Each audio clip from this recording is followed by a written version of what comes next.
rakyat, kepentingan Republik Indonesia.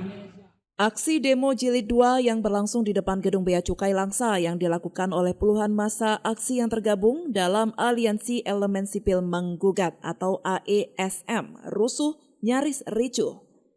Hal ini disebabkan lantaran pendemo membakar ban bekas di pekarangan kantor, lalu langsung dipadamkan oleh aparat keamanan dengan menggunakan alat pemadam api ringan atau APAR dan water cannon. Ini memicu perselisihan antara pendemo dan pihak keamanan.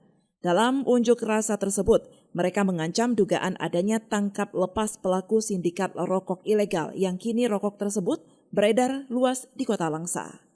Koordinator lapangan Said Zahirsyah menyampaikan beberapa tuntutan, yakni pertama, Kepala Bea Cukai Langsa harus mengundurkan diri karena sudah tidak bisa bekerja dengan baik dan benar sesuai dengan tupoksinya. Kedua, copot semua pejabat nakal yang ada di kantor Bea Cukai Langsa. Ketiga, usut tuntas semua kasus yang ada di kantor Bea Cukai Langsa sampai ke pengadilan. Terakhir, jika tuntutan mereka tidak diindahkan dalam waktu 2 kali 24 jam, maka Aliansi Elemen Sipil Menggugat akan turun aksi dengan jumlah massa yang lebih besar, serta akan melaporkan secara tertulis semua pelanggaran di atas kepada Presiden Republik Indonesia, Menko Polhukam, Menteri Keuangan, dan Dirjen Bea Cukai. Kan memang beliau tidak menjawab secara konkret. Lari dari substansi yang ada. Dia tidak mau menjawab dan membuat komitmen bagaimana kasus yang sudah ditangani, yang sudah dilakukan lepas tangkap. Mungkin kawan-kawan media juga melihat, dia coba mengalihkan isu itu, menceritakan ke depan. Tentu akan ke depan. Kenapa berpikir ke depan? Karena ini sudah kita ungkap. Maka dia berjanji untuk memperbaiki ke depan. Kita minta yang lalu juga diungkap. Karena pelakunya kita yakini itu juga. Itu juga orangnya. Sementara itu, Kepala Bea Cukai Langsa Sulaiman berjanji pihaknya akan menindak tegas, baik secara administrasi maupun secara hukum, terhadap pegawai Bea Cukai yang terbukti melindungi para cukong.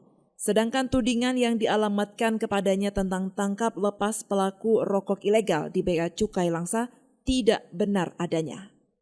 Sulaiman menjelaskan apabila ada penangkapan terhadap cukong rokok ilegal, pihaknya tentu berkoordinasi dengan pihak penyidik dan pihak terkait. Pihaknya juga berkomitmen dan mengajak masyarakat jika ada menemukan cukong-cukong yang bersembunyi di Kota Langsa, mari bersama kita tangkap dan proses. Ketika kita melakukan penanganan perkara, pasti kita mempunyai standar operasional yang sudah kita tetapkan. Ya, bahkan ketika menetapkan sebuah keputusan terkait penanganan perkara, kita tidak sendiri. Kita konsultasi dengan pimpinan, di Kanwil, bahkan di kantor pusat. Kita zoom bareng, kita bahas bareng. Sepanjang nanti ketika memang tidak cukup bukti yang lengkap sehingga bisa kita sampaikan ke tingkat penyidikan, ya tentu ini juga tidak bisa kita lakukan. Dari Langsa, Seli Novita melaporkan untuk Puja TV Aceh.